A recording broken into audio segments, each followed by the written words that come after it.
Welcome to Chapter 3 of Genetics, where our focus in this module is on the physiological aspects of the male and female reproductive system, specific to the production of gametes. So we're talking about sperm, we're talking about eggs, through a process that we call meiosis.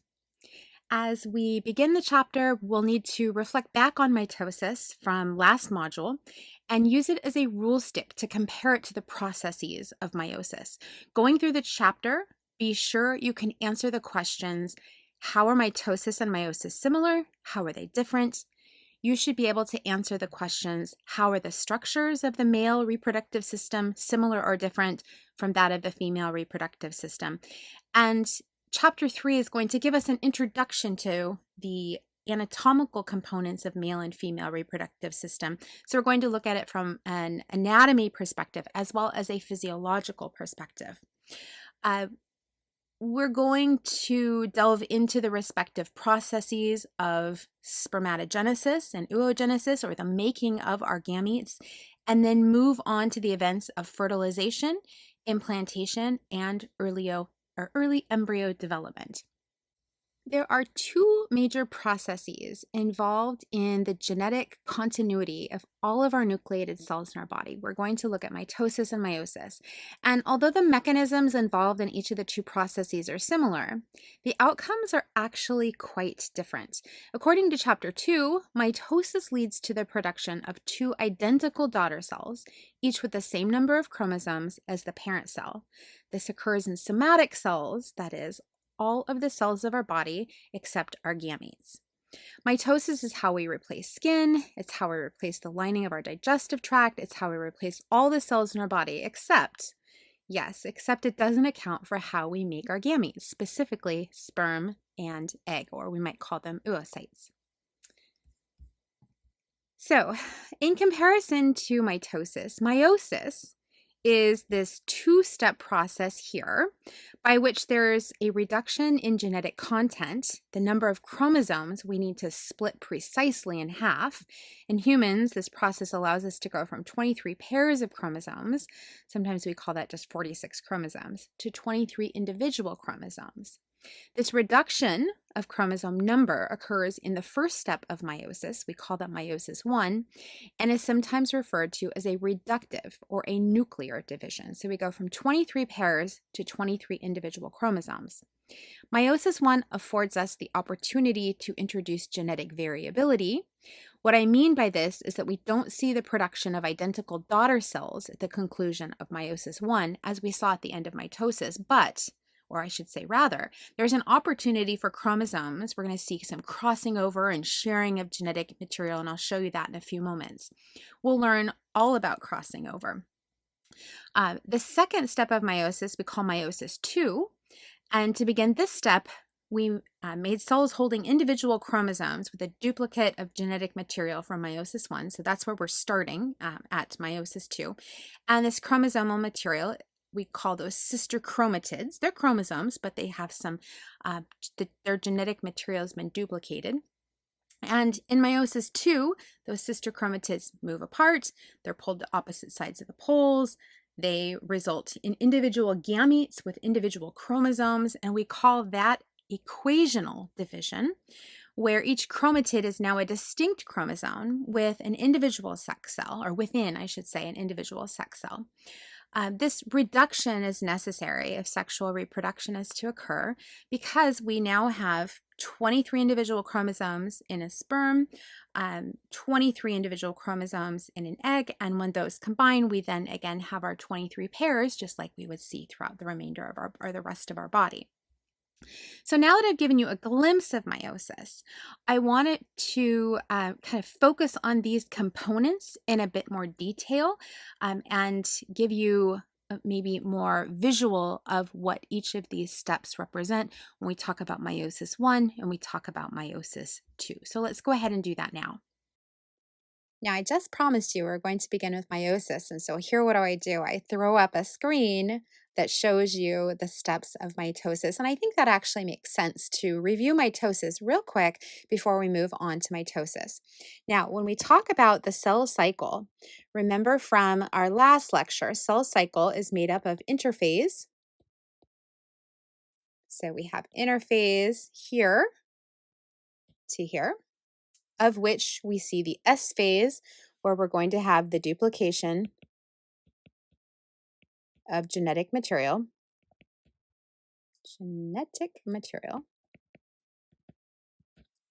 And then once we leave G2, we move on to mitosis. So again, cell cycle is made up of two parts, interphase and mitosis. During interphase, we duplicate our genetic material, and then we need to split that genetic material in two, creating two identical daughter cells. So mitosis is going to be made up of those four phases of prophase, metaphase, anaphase, and telophase. And then it ends with cytokinesis, B9. So let's go ahead and take a peek at some of those slides from last module where we looked at those steps of mitosis, beginning with prophase.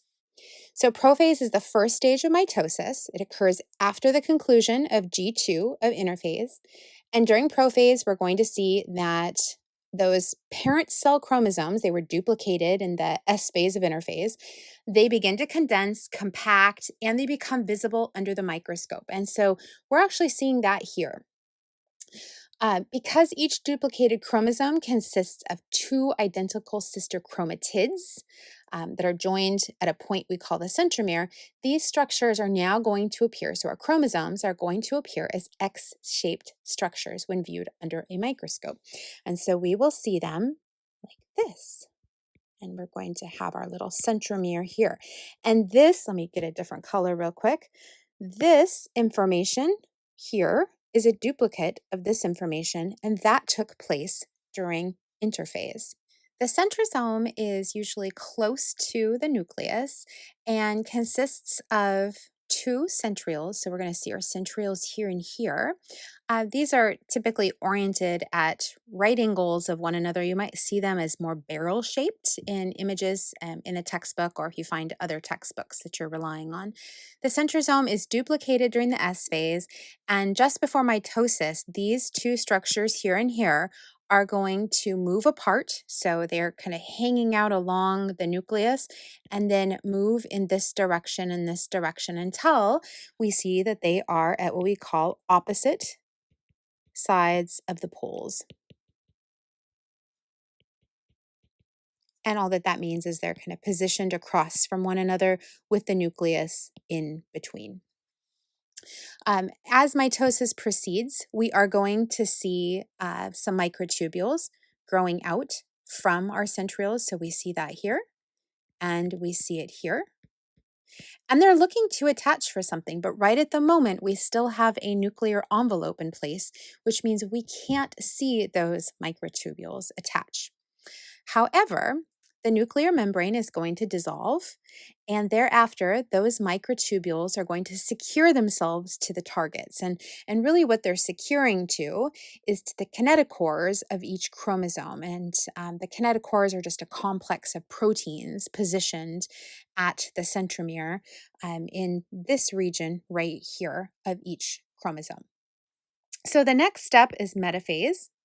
And in metaphase, the chromosomes, of course, we go from prophase to metaphase. We see our nuclear envelope dissolve. And so now we have the ability for these microtubules to begin reaching out. And so that's what they're going to do, is they're going to reach out. But the chromosomes themselves are going to align on the cell's equator. We see them aligning here on what we call the metaphase plate. We might hear it called the equatorial plate. Every chromosome is going to attach to microtubules, or I should say the microtubules are going to attach to every chromosome. And from there, we move to anaphase. And so here at anaphase, we are going to see, first of all, again, we're dealing with these chromosomes that look a little like this, and they have a kinetochore. And what we're seeing is microtubules reaching out and attaching to the kinetochore. But here are centromeres. So this structure here that holds these two sister chromatids together is called the centromere.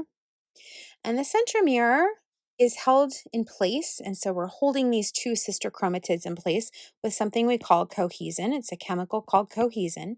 And at this step in mitosis and anaphase, we're going to see the breakdown of cohesin, which allows ultimately for the separation of the centromere.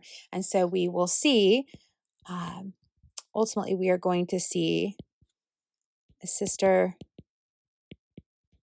chromatid here and here and here. And then we're going to see our microtubules attaching to this region there. And then they're going to be pulled in opposite directions of the poles. So that is anaphase. And then when our sister chromatids, so now we're just calling them chromosomes, when they are positioned at opposite sides of the pole and they are stationary, we then move along to telophase. And telophase is the last step of mitosis before the cell separates. Chromosomes arrive at the cell poles. The mitotic spindle is going to disassemble. The nuclear membrane reassembles. And so we see nuclear membrane reassembling here around two sets of chromosomes. Now we have chromosome set number 1 and number 2 here. And then lastly, we do see a bit of this process we call cytokinesis. And cytokinesis follows telophase, the process by which a parent cell's cytoplasm and organelles are divided into two cells. And this process begins where we see this little furrowing of what we call a cleavage furrow. It's a slight indentation of the plasma membrane. And then we're going to see a contractile ring that forms around this structure within that furrow. And ultimately, that contractile ring is going to constrict the center of the cell, kind of like a belt around a waist, and pinches the cell into two cells, creating our two identical daughter cells. So that is the process of mitosis. Let's go ahead and look and see how this differs from meiosis. We now turn to meiosis, by which we see two successive stages. Remember, meiosis is the process of reproductive cell division, and it occurs in the gonads, which are testes and our ovaries. And we see the production of gametes in which the number of chromosomes is reduced by half as compared to our somatic cells. Human gametes contain a single set of 23 chromosomes, which we denote haploid or N, as compared to the somatic cells of the rest of our body, which house 23 pairs of chromosomes, which we denote diploid or 2N, and we see that replication process by mitosis. So let's just go ahead and make some notes here. We're going to see mitosis. We have diploid cells, or 2N. We see 23 pairs of chromosomes, and these are somatic cells. Meiosis, we have haploid, or we're looking for haploid cells, which are N. We have 23 individual chromosomes, and these are going to occur with our sex cells or gametes. Okay, so let's go ahead and look at meiosis 1 here, and then we'll scroll down and look at meiosis 2. So again, meiosis occurs in two successive stages.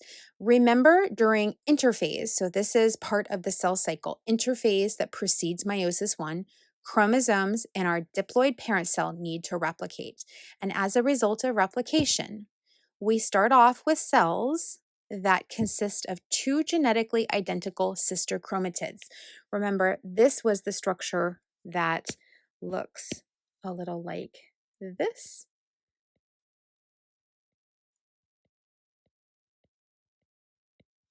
Like that. And so this is a sister chromatid, this is a sister chromatid, and these are identical pieces of genetic material. Also, this right there is our centromere. Okay, so meiosis 1. begins once chromosome replication is complete, and it consists of 4 phases. So we have prophase, and actually here we take early and late, but we have prophase, we have metaphase, anaphase, and telophase. Prophase 1 is an extended phase. It's our kind of our longest phase right here, in which our chromosomes are going to shorten and thicken. We are going to see that our nuclear envelope disappears. We're going to see the mitotic spindle form. So those activities are somewhat similar and to what we saw earlier with mitosis. However, what we're going to see that's a little different, parts of the chromatids, we're going to see a process that we call crossing over. And we're going to see parts of the chromatids, the sister chromatids of 2 homologous chromosomes, might be exchanged with one another to create some genetic variation. So how does that work? Well, imagine, again, we are at the very beginning stage of meiosis, and so we have one chromosome from mom, one chromosome from dad, and we need to end up reducing that chromosome count. So here is our chromosome from mom, and here is our chromosome from dad. What we want to do, and actually I need to draw that a little closer together. What we're going to do is we're going to see these two pair off in an event we call synapsis. So we call that process synapsis, and this happens in prophase. And the resulting 4 chromatids, we have one chromatid, 2 chromatids, we have a third one, and we have a fourth one. Those 2 reds are also chromatids. They form a structure that we call a tetrad. So this is called a tetrad, 4, because we have 4 sister chromatids. Now, through a process we call crossing over, this process permits for an exchange of some genes between chromatids on homologous chromosomes. That is, an exchange between of genetic material between the mother contributed chromosome and father contributed chromosome. And as a result of crossing over, the daughter cell that we make, or the daughter cells, I should say, that we make, are genetically unlike each other and genetically unlike the parent cell that produced them. And so let's see how that happens. So this process of crossing over, I'm going to go ahead and do that now. What we end up with is something that looks a little like this. And so we see little bits of, if dad was red and mom was black, we see here that crossing over, and we're going to see a little exchange right here and a little exchange right here, which we end up seeing here and here. And then with our black, we say mother represents the black chromosome. We see this little structure here and here, part of that crossing over process, and we see those end up at the tips of those chromosomes. Those points here, whereby we see that crossing over, we call that the chiasma.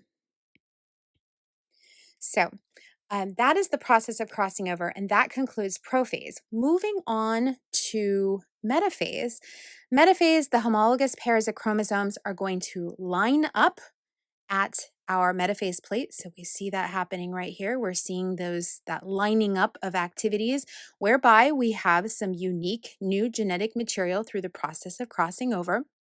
And we're going to see the microtubules are going to be extending out. We see that here, here, here, etc., and connecting with the kinetochores at the centromere and attaching to the centromeres. And then moving on to anaphase, members of each homologous pair of chromosomes separate as they're pulled to opposite sides of the pole. So we have chromosome here and a chromosome here. They're just being pulled in this direction and that direction. So we started off with pairs here of homologous chromosomes, and now we're taking and we're bringing one chromosome to one side and one chromosome to the other side. Ultimately, we're going to split these 2 cells in half once we get through telophase 1. So we get to telophase 1, and we're going to see this net effect where each of our resulting daughter cells, so here's cell number 1 and cell number 2, and we have seen cytokinesis, even though it doesn't appear that way, but we'll imagine that cytokinesis has occurred. And what we're going to have, we will have gone from 23 pairs of chromosomes to 23 chromosomes. And so that we called our nuclear division. Now we're going to go ahead and move on to meiosis 2. And so meiosis 2 is the second step of meiosis. We called this the equational division. And here we begin with 23 individual chromosomes that are set up as sister chromatids. And we need to ultimately separate these sister chromatids into individual chromosomes in order to have the proper haploid condition. So this stage of meiosis 2 is very, very similar to that of mitosis. We see 4 phases: prophase 2, metaphase 2, anaphase 2, telophase 2.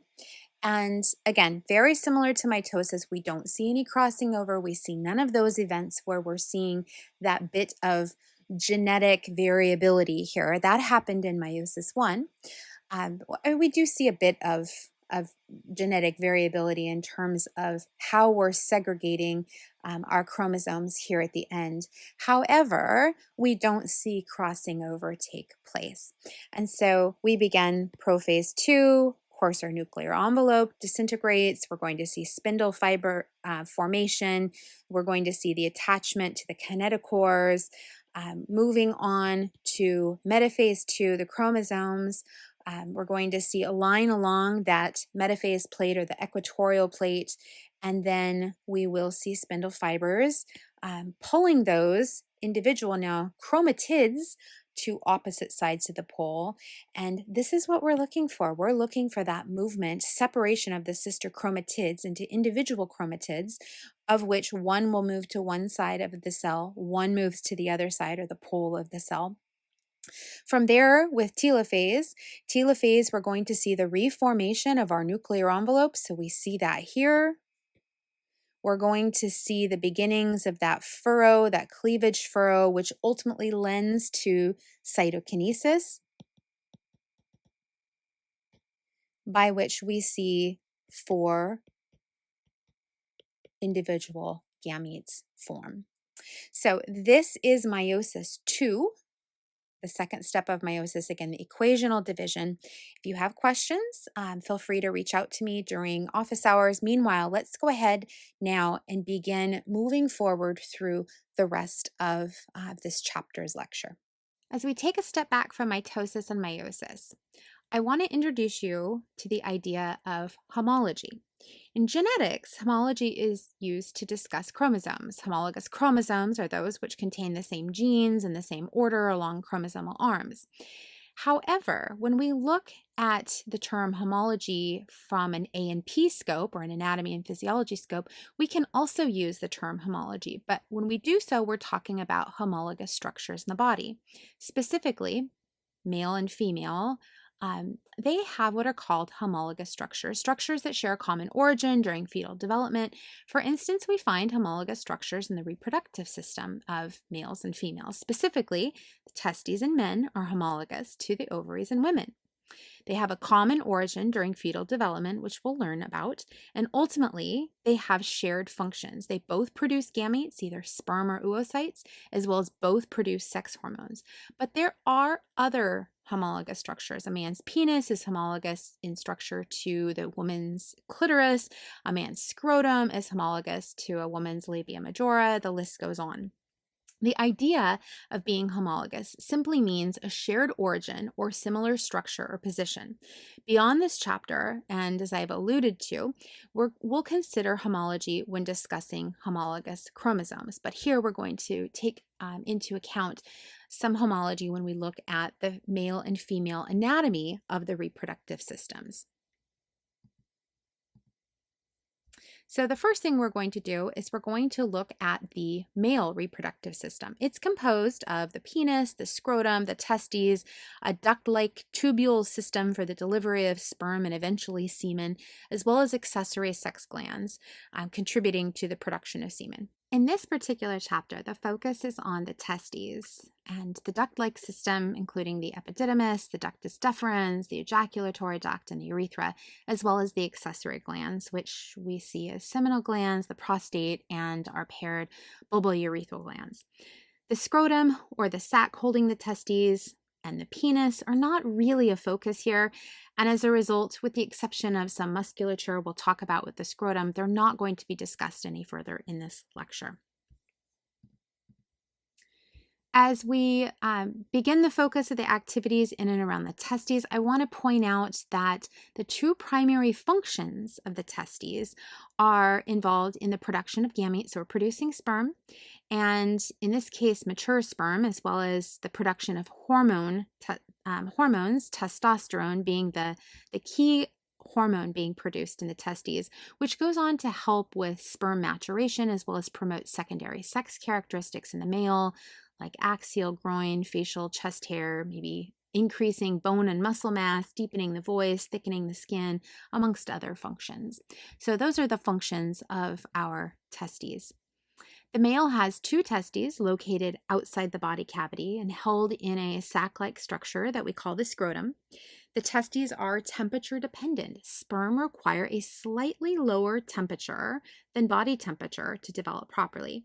And this temperature dependent physiology is aided with the help of two muscles. If you've taken anatomy and physiology from me in the past, you know that I focus on these two muscles: a skeletal muscle called the cremaster muscle, which is responsible for elevating the testes and bringing the testes closer to the body in cold temperature, and depressing the testes in warm weather, keeping them cooler. Temperature of the testes is also regulated with the help of a smooth muscle called the dartos muscle, which lies just deep to the scrotal sac and aids in making changes in the surface area of the scrotal sac. So as smooth muscle relaxes, it increases surface area of the scrotum and allows for the dissipation of heat, or that dartos muscle may contract and influences a decrease in surface area of the scrotal sac, which helps conserve heat. So two muscles involved with that. And it's really important to recognize that as we produce sperm, we need to have a cooler temperature as compared to body temperature. The testes is composed of these little compartments here that we call lobules, which hold little segments of these tube-like structures that we call the seminiferous tubules. And we're going to see that this is where sperm begin their lives. In the seminiferous tubules of the testes, within each of these little lobules, we see a lobule here, we're going to see a lobule here, one here. And their development is coordinated through a process that we call spermatogenesis. So seminiferous tubule is the site of sperm production in a process that we call spermatogenesis. And we'll talk about the details of spermatogenesis later on in this lecture. The process of sperm production and the development of sperm relies on various hormone-producing structures of the endocrine system, including the hypothalamus as well as the anterior pituitary gland. And it's a lot to cover here in genetics. Just for now, recognize that sperm are produced in the seminiferous tubules. I don't need to have you know the hormones at the hypothalamus. At the anterior pituitary, you should know that we're seeing a release of LH and FSH, but we'll talk about that.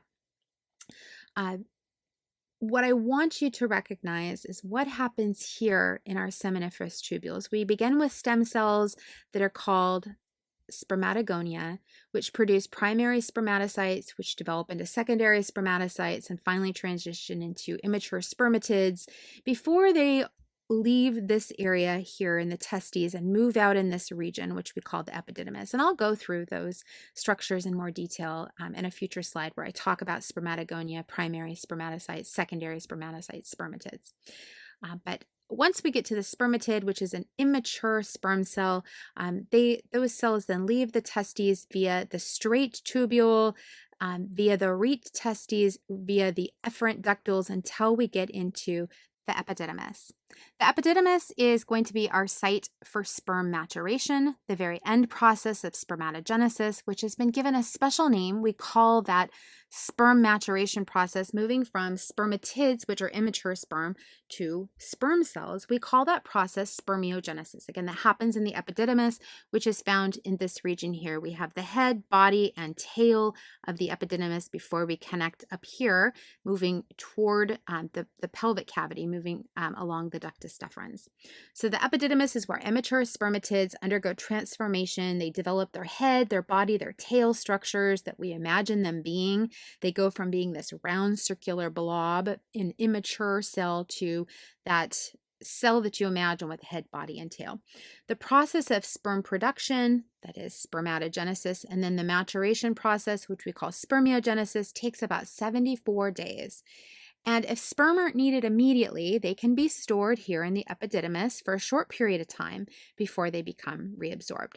So keeping an eye on the focus of this chapter, we'll learn that the process of mitosis and meiosis needed to produce mature male sex cells occurs within our seminiferous tubules and then finishes up within the epididymis. Now, during the process of ejaculation, we have mature sperm leave the body as a unit of semen, traveling from the epididymis along the rest of the duct-like system via the ejaculatory duct, the urethra, and out the body via the urethral orifice. Let's look at the 3 glands responsible for contributing towards semen, carrying this genetic material along out the body and into the female reproductive system. So first we have what are called seminal glands. And so our seminal glands are located here. These are paired glands found somewhat anteriorly and a bit inferiorly near the bladder. The alkaline secretions from our seminal glands, so we're producing this alkaline, a very thick fluid,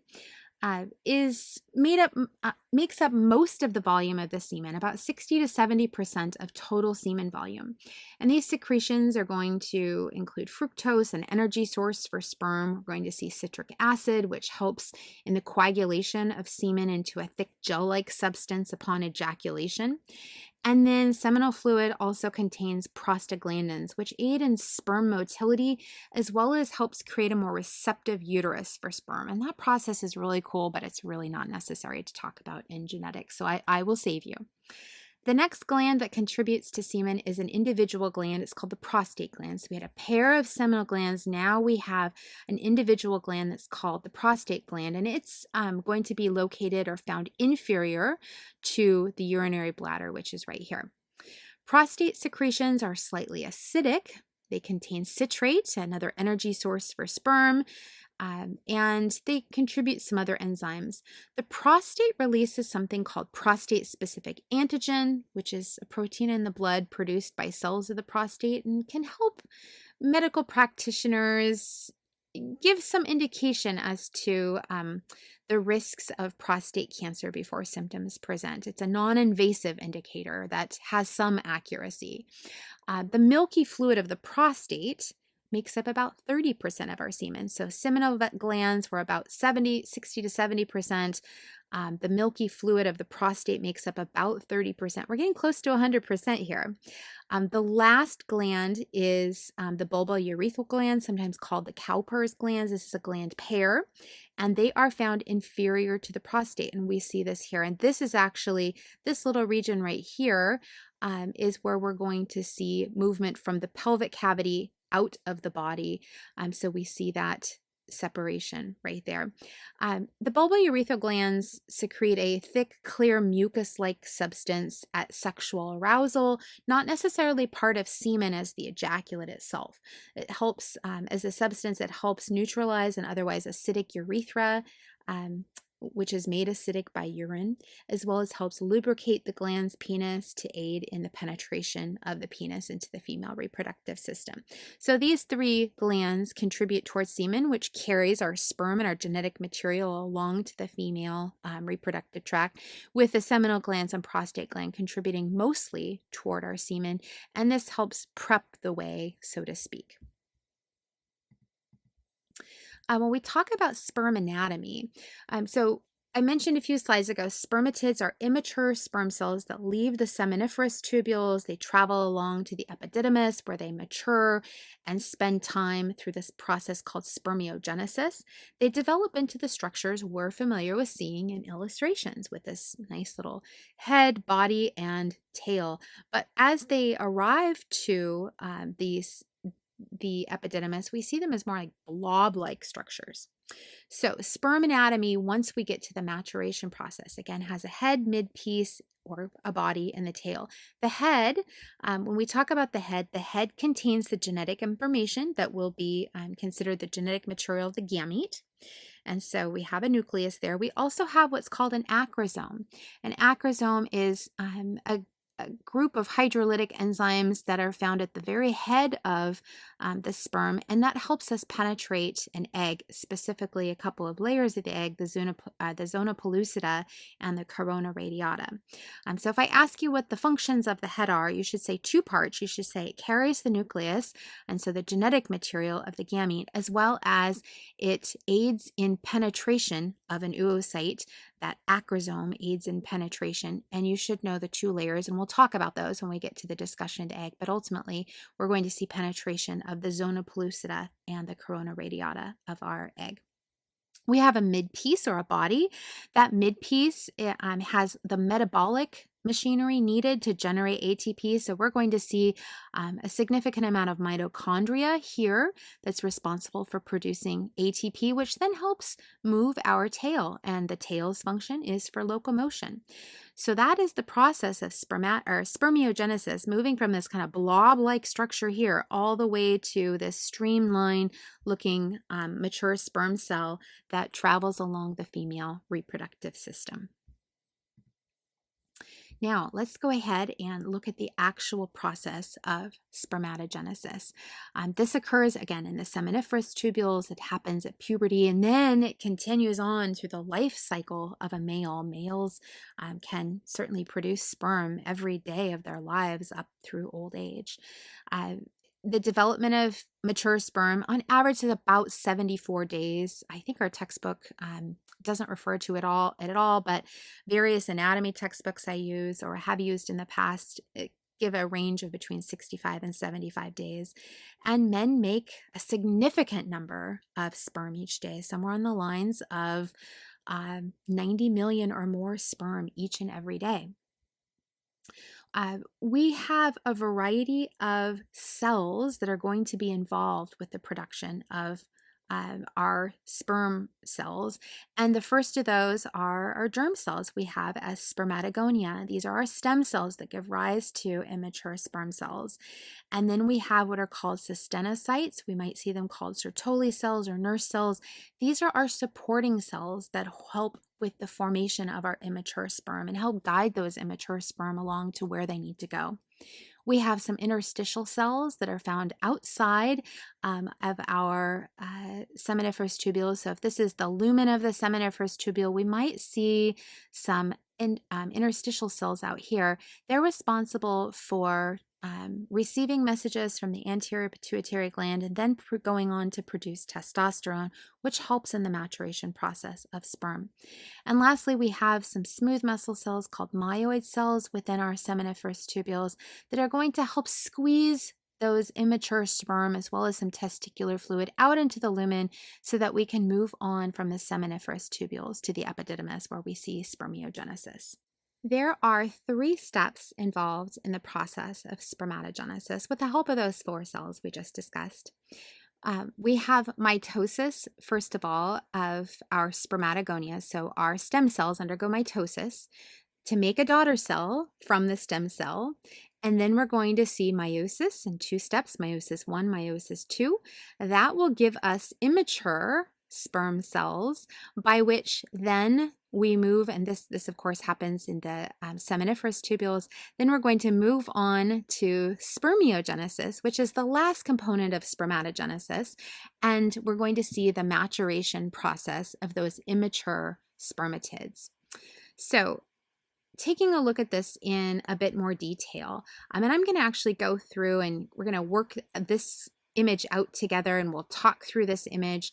But ultimately, we begin with something called a spermatogonia or spermatogonium, a stem cell that goes on to produce sex cells, in this case, sperm.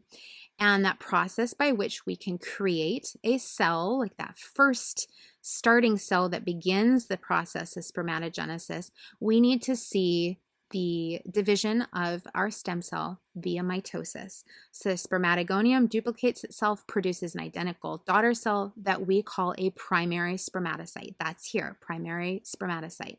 In this process, we begin with the cell here, the spermatogonium that has 23 pairs of chromosomes, referred to as 2N or diploid, and we form a primary spermatocyte. Again, 23 pairs of chromosomes, referred to as 2N, we call that diploid. Now, if we were producing somatic cells, we'd be done. But because we're ultimately producing gametes that go on to join with female gametes, the eggs, that also have their own set of chromosomes, we need to reduce the chromosome number by half. And we do this, we begin this process by meiosis 1. So this is comfortable, or should be comfortable to you. We're going to take primary spermatocytes, undergo meiosis 1. Primary spermatocytes transform into now secondary spermatocytes. One divides into two. This is our nuclear division here. And we lose chromosome pairs. One chromosome pair, or one of the pair goes this way, one of the pair goes this way. We end up with a haploid cell that has 23 individual chromosomes. We call that N instead of 2N like we saw up here. Now we have haploid cells. We actually have sister chromatids or dyads. We actually need to do a little bit more here with these secondary spermatocytes now. And that process we follow through with meiosis 2. So we don't quite have what we need. We need to separate those sister chromatids. So undergoing meiosis 2, the secondary spermatocyte is going to go on. We have 2 of them, and they're going to go on to form 4 of our spermatids. And in doing so, the sister chromatids are separated and pulled to opposite ends of the poles. Each one of those 4 sister chromatids now is found within each of the 4. The genetics of those sister chromatids are now composed and making up those 4 spermatids. We still have haploid cells that are N. We have individual chromosomes rather than sister chromatids. So now we say that from this step here to this step here, we've gone through an equational division. And we're almost finished. We have 4 spermatids right here. 4 immature sperm cells, but they look nothing like mature sperm, and they can't function like mature sperm at this point. This is when we send them along to the last process of spermatogenesis called spermiogenesis. So they go to the epididymis, they transform, they earn their head, their midpace, and their tail. And I will go into some additional details about meiosis. When I pull up, I'll use my iPad to do that and draw some of these things out. But this gives you a general idea. There are 3 steps involved in spermatogenesis: mitosis, meiosis, of which there are 2 parts, and spermiogenesis. Now I'd like to go ahead and show you the details of spermatogenesis. So spermatogenesis, as we see it happening in the seminiferous tubules. And so what we're going to do is we're going to start out with our spermatogonia, which is our stem cell, and that undergoes mitosis to produce our primary spermatocyte. And I'm going to circle that in yellow here. So if we look at our seminiferous tubules, let me make that a little bit bigger. So here's seminiferous tubules. We're going to see those spermatogonia are found near the outer portion, and this is just, there's not a particular order, but found in an outer portion of this lumen. So here's the lumen itself, but this is the tubule. And to go from our primary or spermatogonia to primary spermatocyte, we're going to see production of one cell. And then we're going to see some cystenocytes come in and help these cells.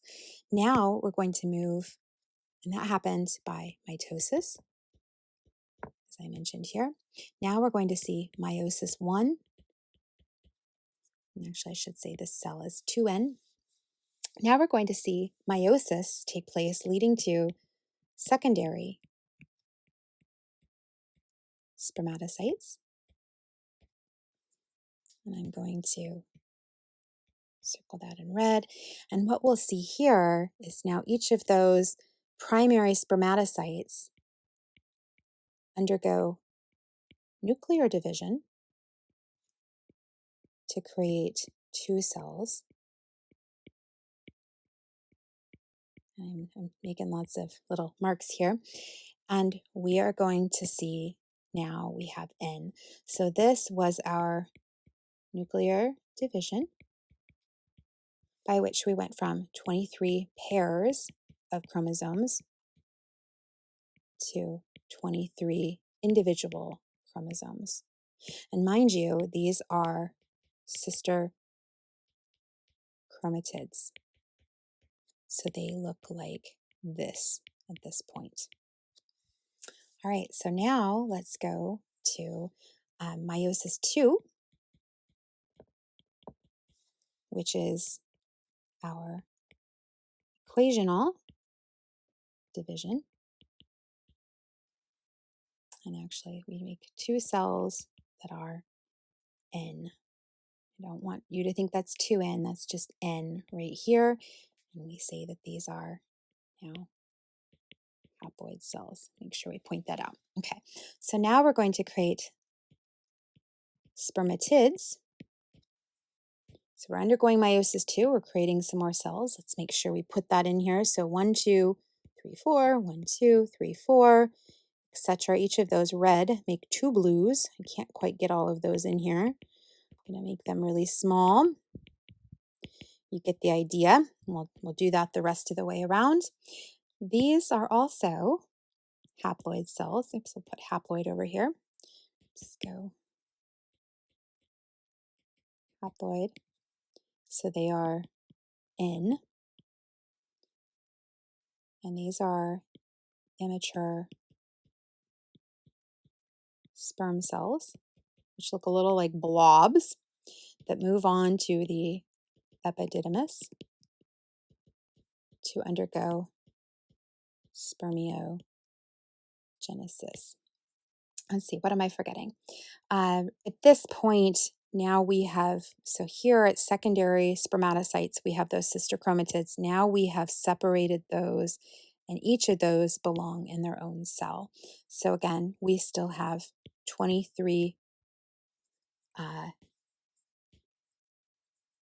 individual chromosomes, but now those sister chromatids have separated, and that's what we're looking for. So we move on to spermiogenesis in the epididymis. We create a mature sperm cell that has that head with the acrosome and a nucleus. We have a body filled with mitochondria, and then we have a tail structure. And that's what we're looking for. And this whole process takes roughly 74-ish days. We transition now to the female reproductive system, which is composed of internal and external genitalia. So internally, we have our ovaries, uterine tubes, the uterus, the vagina. Uterine tubes are oftentimes referred to as fallopian tubes. The ovaries is what we're really going to focus on. These are our female gonads, so they are homologous to the testes, and they are responsible for producing our female gametes, the ovum or the ova, as well as secreting female sex hormones, estrogen and progesterone. So like the testes that was responsible for the production of testosterone, now we're looking at the production of estrogen and progesterone. We further have some external genitalia. We're not going to cover external genitalia in this class, but know that the vulva are the external parts that make up the visual parts of the female body on the exterior surface. That's the vulva, and then our mammary glands, which are our breasts.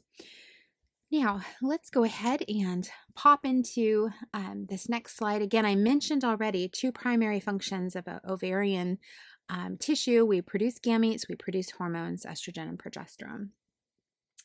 We're going to see that the ovaries are going to produce hormones at different phases in a woman's monthly follicular cycle. We're going to see that being different than when we looked at our testes. Men produce testosterone every day from puberty up until old age. But females, their production of hormones in terms of the ovaries producing hormones, they go through fluctuations, and this assists with uterine lining development, assists with follicular development. We'll see a variety of different ways if you were taking an A&P class, how all that came together. We're not going to go into those details in this class, but just recognize we have those two hormones being produced. The ovary itself. So now we're looking at the gamete producing structure. When we looked at the structure of the testes, we saw a variety of components. We do see something similar here. We have an outer cortex, we have an inner medulla, and we have follicles that grow and respond to hormones within that given structure. So 3 layers, or two layers really. There's also a hilum. Kind of this the innermost layer is called the hilum, but outer cortex, inner medulla, and then the hilum itself. And then we talk about the ovarian follicles. So the medulla and the hilum, we're going to see the vascular supply, so blood supply in this region, lymphatics, nerves. The hilum is going to be the conduit by which the nerves, vessels, and lymphatics travel, physically connecting the ovaries to the rest of the reproductive tract. And as we consider the ovary, this is where we're going to consider ovarian follicles. Ovarian follicles are the functional units of the ovary and are responsible for producing nutrients to help support the developing oocytes. We'll see that they act as an envelope to surround these developing oocytes, the gametes, and they respond to changes in hormone levels. Ovarian follicles aid in ovulation and maintaining hormone production for the fetus until a placenta can take over by producing progesterone following ovulation. So our ovarian follicles have an important job to do. And again, they're the functional unit of the ovaries, and we will see that they surround an oocyte. So let's go ahead and look at the various phases by which follicles develop.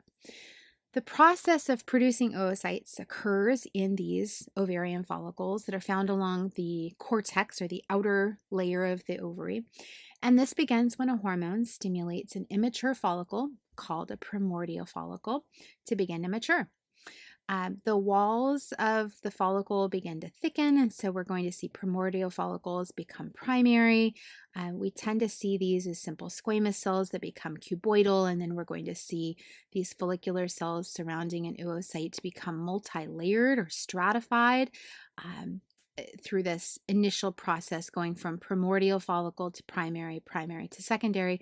Before we get to this stage here, we call it a mature or a Graafian follicle, an antral follicle, a vesicular follicle. But what this is we have an oocyte ready to be ovulated here. And so kind of going back to this phase right here, primary follicles respond to hormones, specifically a hormone produced by the anterior pituitary called follicle stimulating hormone. So it's stimulating follicles to grow. And gradually these cells begin producing, as we move from here to here, primary to secondary follicles, these follicular cells begin producing some fluids. And those fluids are called follicular fluids, which begin to fill the space up. And we actually see that kind of in this region here, this little bit of red here moving on to here. But this is fluid that fills a space near the oocyte itself, kind of filling up this space. We call this the antrum. And as the follicle expands, we're going to see that it develops a set of very physical characteristics that help us determine a mature follicle in the ovary just before ovulation. We see that here. Like, this is very clear that this is right before ovulation. Mature follicles, again, sometimes called tertiary, Graafian, vesicular follicles, are going to respond to hormonal surges, specifically right before ovulation, maybe about 36-ish hours before ovulation. We're going to see a spike in a hormone produced by the anterior pituitary called luteinizing hormone. And that hormone is going to ultimately lead to the rupture of this oocyte, as well as we're going to see the zona pellucida as well as the corona radiata move out of the follicle with the oocyte. And that process, again, we call ovulation. Um, all of these names are used to describe features of follicles. So when we talk about primordial, primary, secondary, we talk about the antrum. We're going to see the corona radiata, and then right next to the oocyte, the zona pellucida. These are all things that help us describe the features of follicles that surround an oocyte. And if we move on to this next slide, this comes from an anatomy and physiology textbook I use, so it's certainly not something you have access to in your genetics book. But here again, primordial follicles under the microscope leading to primary follicles, where we see these are going to be simple squamous cells, very thin cells surrounding these primordial follicles. But in response to hormones, those follicles are the cells begin to grow within the follicle, so they become more cuboidal in nature, and then they become stratified or multi-layered in nature as we move from primary to secondary follicle. And then here, we're getting really close to ovulation here. Now we have a fluid-filled antrum. We have the zona pellucida that circumnavigates around the oocyte, as well as the corona radiata, and we're really close to ovulation there. This is the point. It looks like an exploding volcano, but this is where we see an oocyte ovulated out into the peritoneal cavity with the hope of it making its way into the uterine tubes down to the uterus. And then what's left of our ovarian tissue, and this is really the material that surrounded the oocyte. So this is some of the remnants of the follicular cells, and we call this the corpus luteum right after ovulation, and it's going to produce some hormones to help us or help our body prepare for pregnancy. Here's another image just showing what some of these structures are in maybe a better visual, where we're talking about the follicle structure. Again, this is a mature follicle just getting ready to ovulate, to be ovulated within that oocyte being ready to undergo ovulation. We're going to see surrounding the oocyte, we have the zona pellucida, which is just a clear protective layer surrounding the oocyte.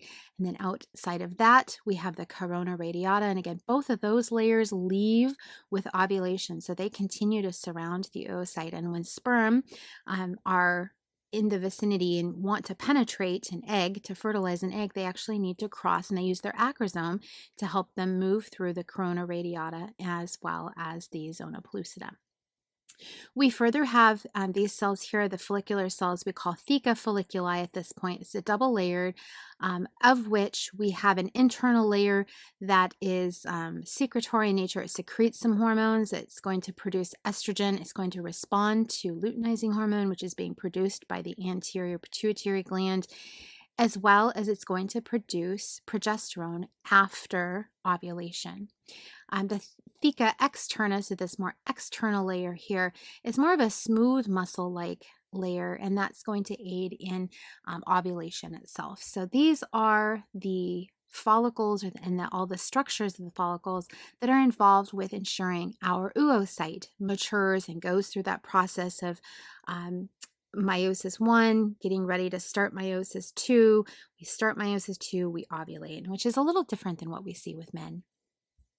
Now, let's go ahead and consider the tube or duct-like system.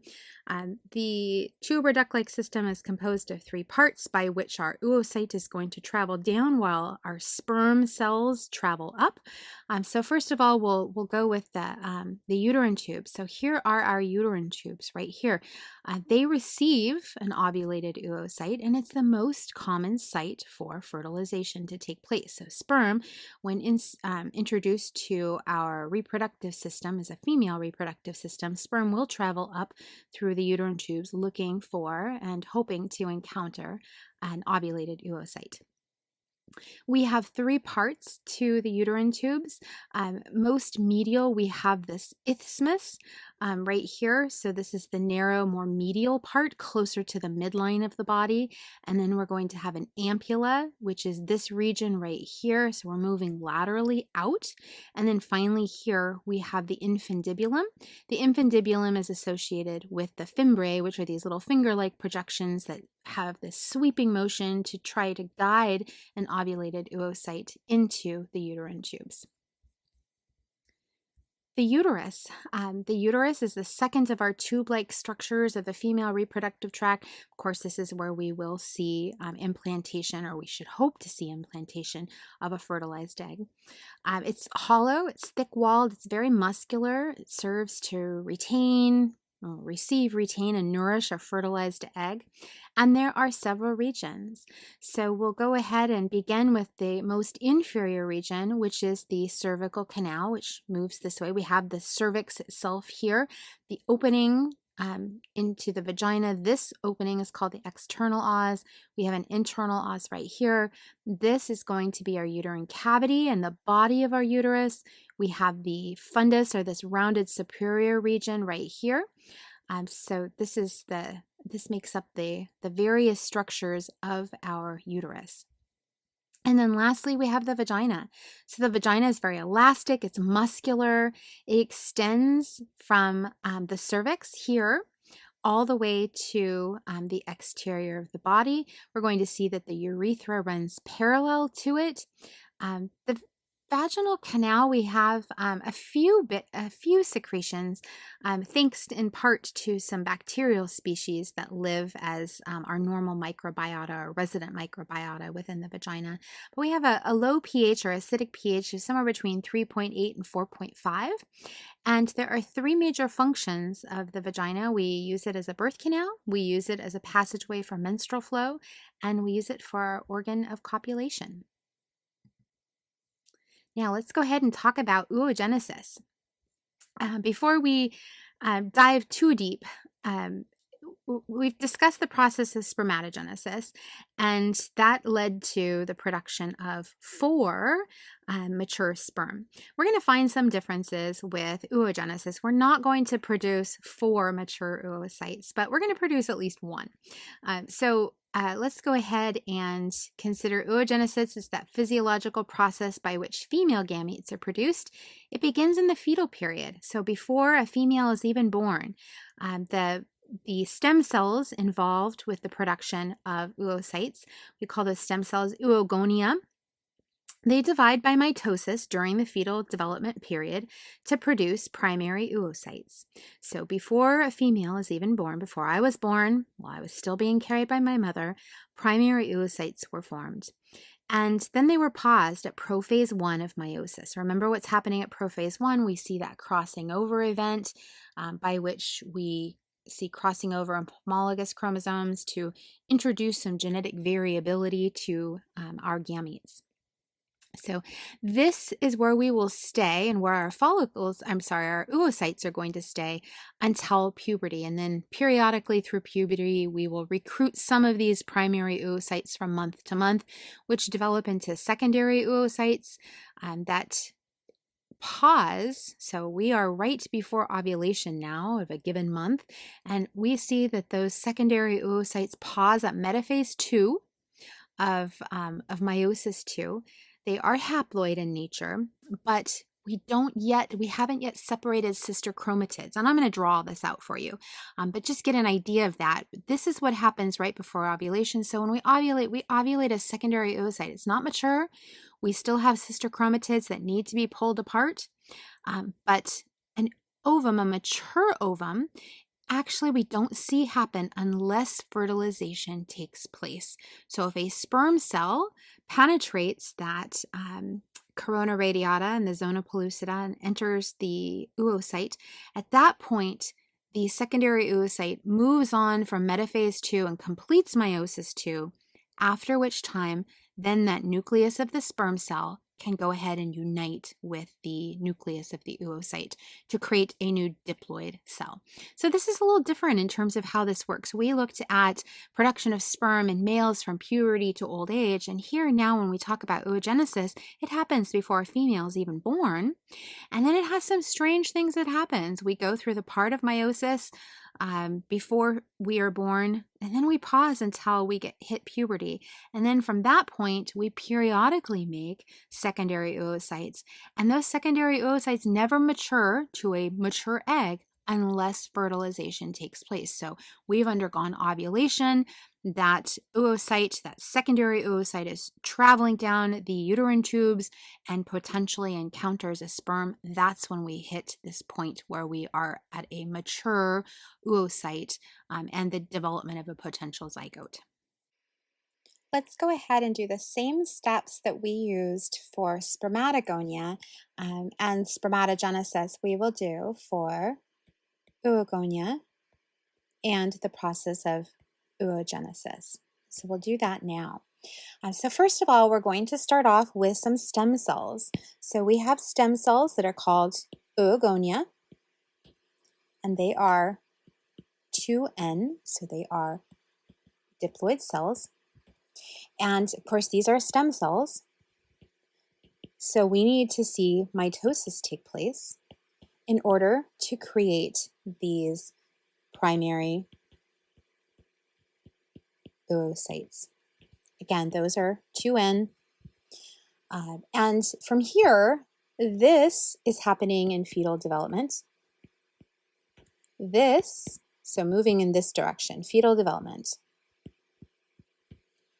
And now we are going to see this process where we begin meiosis 1. So I'm going to say begin prophase 1 of meiosis 1 in fetal development. And then we are going to take a pause. And it's a long pause. You know, we could hit puberty somewhere between ages 9 to even up to 15. And so there's a pause from fetal development up to that point by which we are at this primary oocyte stage. We've started prophase 1. We haven't gone any further. Now, we will finish meiosis 1. We're looking now at puberty. So we're going to hit puberty. And during puberty, every month, a handful of these primary oocytes are recruited and respond to hormones. Those hormones are being produced. So I'm going to say hormones produced by the anterior pituitary. And at this point, we're looking at follicle stimulating hormone. And we will see LH come into play as well. So we get to meiosis 1, we're at that pause, we hit puberty. Every month we recruit a certain number of these prophase 1 primary oocytes to undergo and finish meiosis 1, leading to secondary oocytes. And we've undergone meiosis 1, so that was our nuclear division. And so we have just gone from 2N here, now we've gone to N. So we had 23 pairs of chromosomes, and now we've gone to 23 individual chromosomes. And those are set up as sister chromatids, courtesy of mitosis earlier on. Okay, that's great. Next step is, let's assume, we ovulate. We are stopped. We get to that right at that ovulation stage, and we are at metaphase 2 at ovulation. And nothing else happens. In the event that we don't encounter a mature sperm cell and we don't see fertilization take place, we are just going to release out of our body a secondary oocyte paused at metaphase 2. However, if sperm enter the picture, And also I should say sperm need to penetrate the, actually penetrate the corona radiata and zona pellucida. Then we will end up going to a mature oocyte. So we finish, so that lends to finishing meiosis 2. All right. So there are some other things on here, and you might be wondering, what are these other things? What's this? What are these? What's this? When we see oogenesis take place, we are developing this ultimately a metaphase 2 paused secondary oocyte. But along the way, as we are seeing cells separate and from 1 to 2, a lot of times we're going to see all of the cytoplasm and organelles dedicated to one cell. So in this situation, we just saw uneven separation of cells, and we create what are called polar bodies. So they have the genetic material they need, but they don't have the rest of the cell. They have very little cytoplasm and all of the organelles involved. We're really trying to invest all of our material into one cell because that cell needs to support a fertilized egg for a period of time before the body, the maternal body, mother's body, can nourish that growing embryo. So that happens, and we end up getting a primary. This is a primary polar body, and this is a secondary, a set of secondary polar bodies. So nothing happens with these. And here, once we get through, we go from meiosis 1 to meiosis 2, we create another polar body. We have a separation here to here. So one cell separates into 2. And again, we're going to invest everything in this one. And this becomes a polar body. So what we see is a polar body,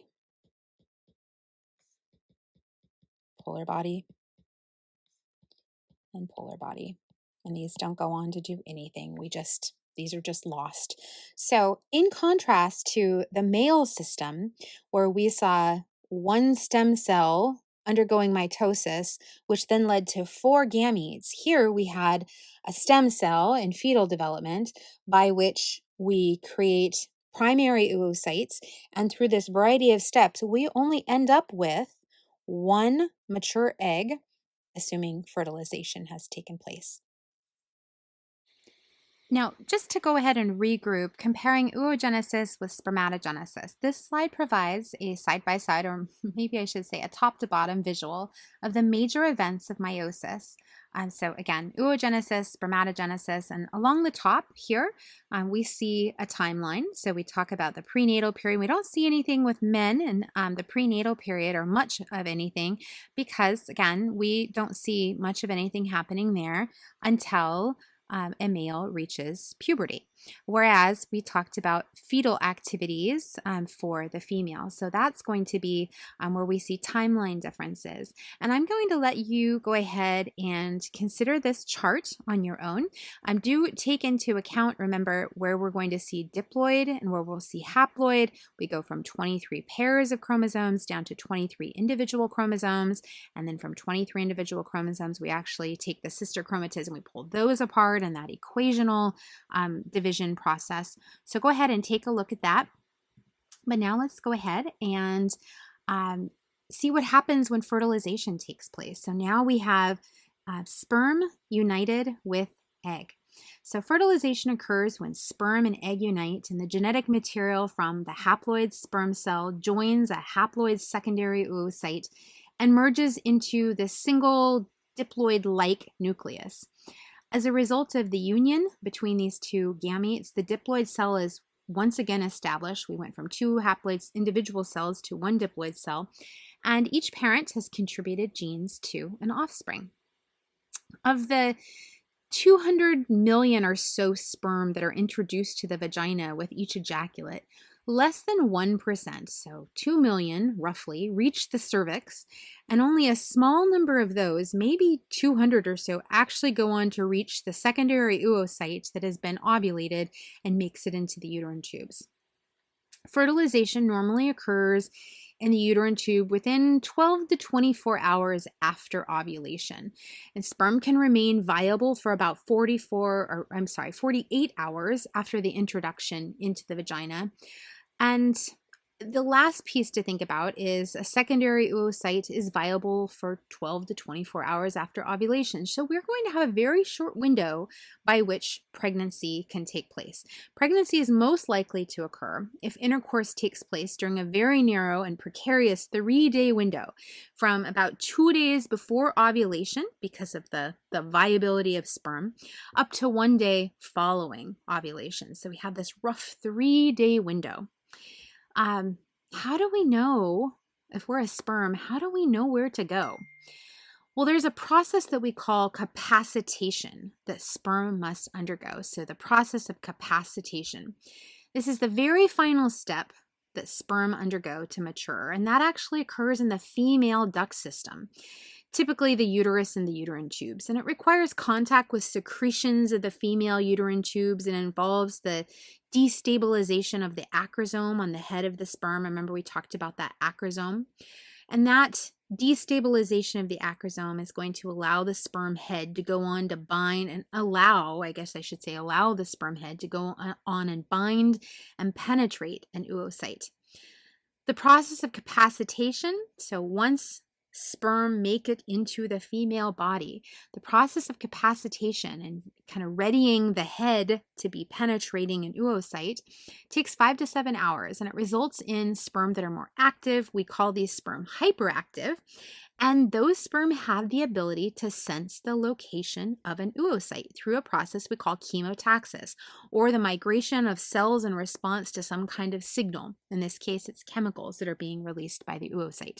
So that's how sperm know where to go. For fertilization to occur, a sperm cell must penetrate the corona radiata, those granulosa cells that surrounded the secondary oocyte, as well as the zona pellucida, which was that clear glycoprotein layer that was just right on the surface of the oocyte's plasma membrane.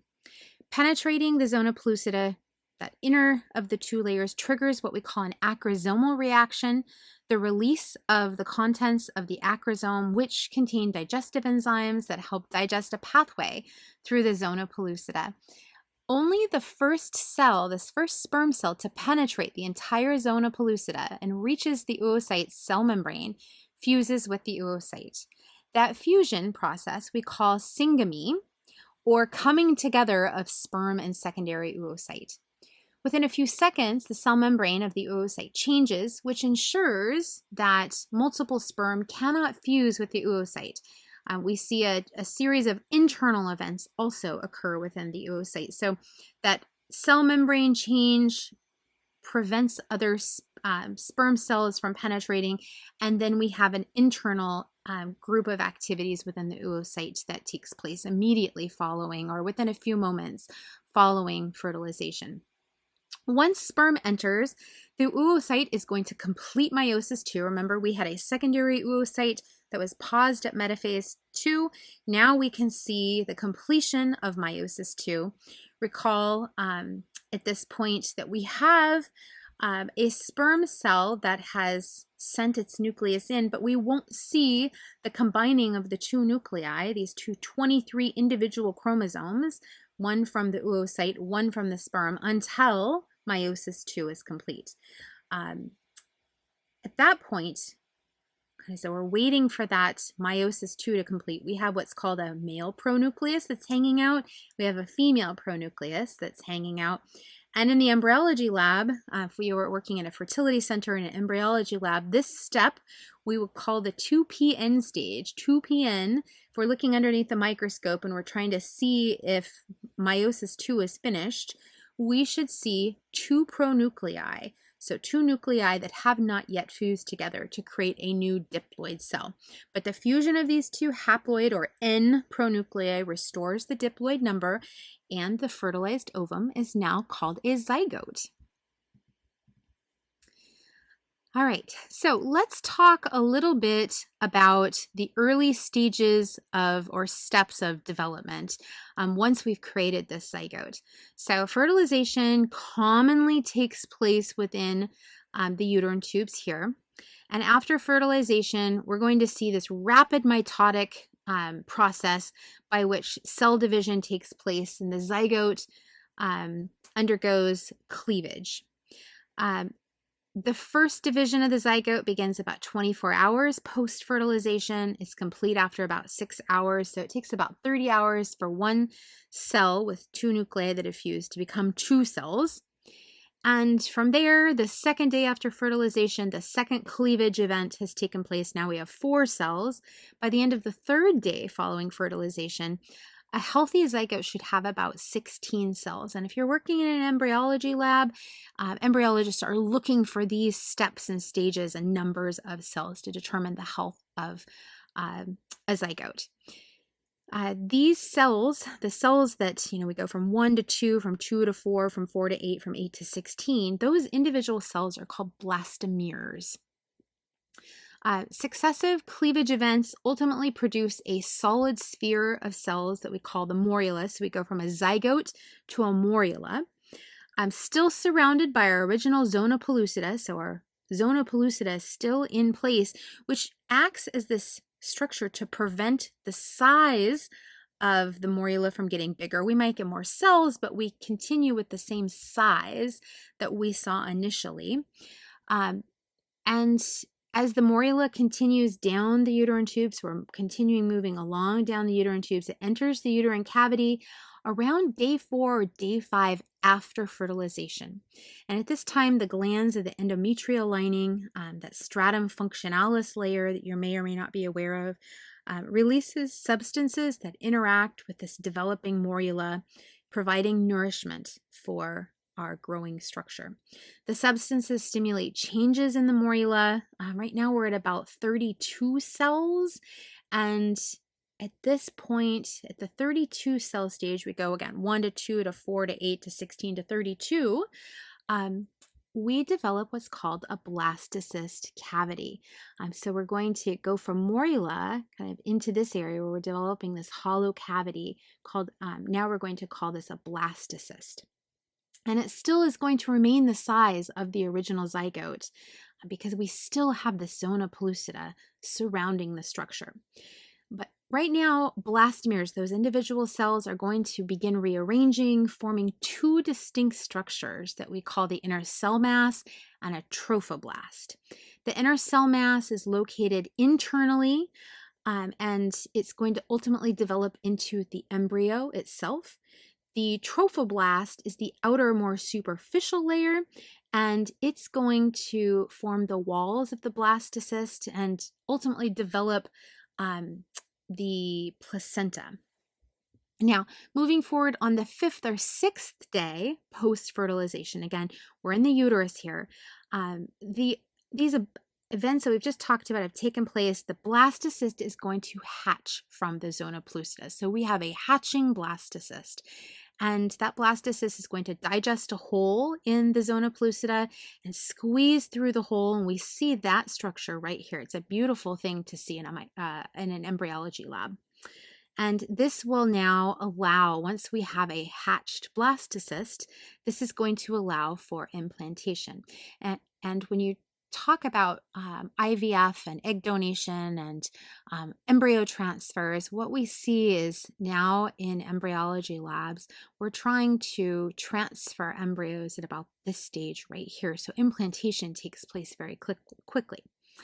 It looks like I missed putting in the definition of a gastrula. However, I want to skip it momentarily. I actually want to come back and talk about the gastrula in just a little bit. So I'm skipping it now. We're going to come back.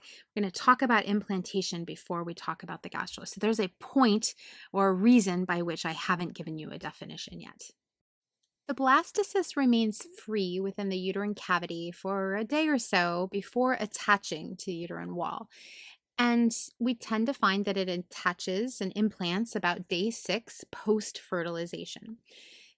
The implantation process is made up of 3 steps. So we have this initial process called apposition, and this is a loose attachment between the blastocyst and the endometrium. And we really dub that implantation, but there are certainly more steps involved. Thereafter, that initial step, about 24 hours later, the blastocyst attaches more firmly in a process we call adhesion. So here's our adhesion step.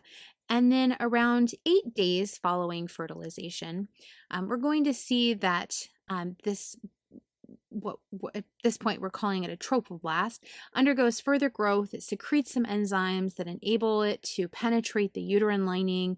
It digests and liquefies some of the endometrial cells. This step of the process is called invasion. So we see that leading to this step right here. So invasion is going to ultimately allow the structure to bury itself within the endometrium. And it's going to destroy some of the spiral arteries that feed into the stratum functionalis, the functional layer of the endometrium, converting those arteries into more sinusoid type structures that provide for some nutrition. It's going to go on to produce a hormone we call human chorionic gonadotropin, or HCG, which is what early pregnancy tests evaluate to determine pregnancy. And up through this point, we've now covered the first full week of development. And I'm not going to go into much additional detail. This is certainly more carefully outlined than what the textbook outlines. But there's one last slide I want to visit now, and this goes back to our discussion about the gastrula earlier. So we have this process by which we're going to fast forward to about the 3rd week of development. So we end up seeing, through a process called gastrulation, 3 primary germ layers that are established and laid down. The groundwork is laid down for organ development in weeks 4 through 8 or so. This process, again, the development and differentiation of these cell layers, these are the blastomeres, those cells, is called gastrulation. And again, around the 3rd week, but really begins about day 15 following fertilization. So right at the beginning of the 3rd week of embryonic development. And so gastrulation is the process which occurs during the 3rd week post-fertilization. It's where this somewhat simply structured embryo transforms into a 3-layered, more 3-dimensional embryo with layers called germ layers. It's certainly a very complicated process. We see some of these blastomeres moving around as well as differentiating. So we see cell rearrangement and the migration of cells. The germ layers, the ectoderm, endoderm, and mesoderm, serve as the primitive tissues from which our body organs are going to derive. The ectoderm is going to be cells that are really still found on the surface of a body. So ultimately they become the skin, nervous tissue, some of our glands. There's also a layer of cells lining the internal tube of this embryo structure called the endoderm, and that's ultimately going to become the lining of organs in our adult body, or our baby body, which will grow through the years, as well as form part of the liver and the pancreas, so some of our digestive system. And finally, there's a layer of cells between the ectoderm and endoderm that we call the mesoderm. And that's where most of our internal organs actually originate, as well as some of our muscles and connective tissues.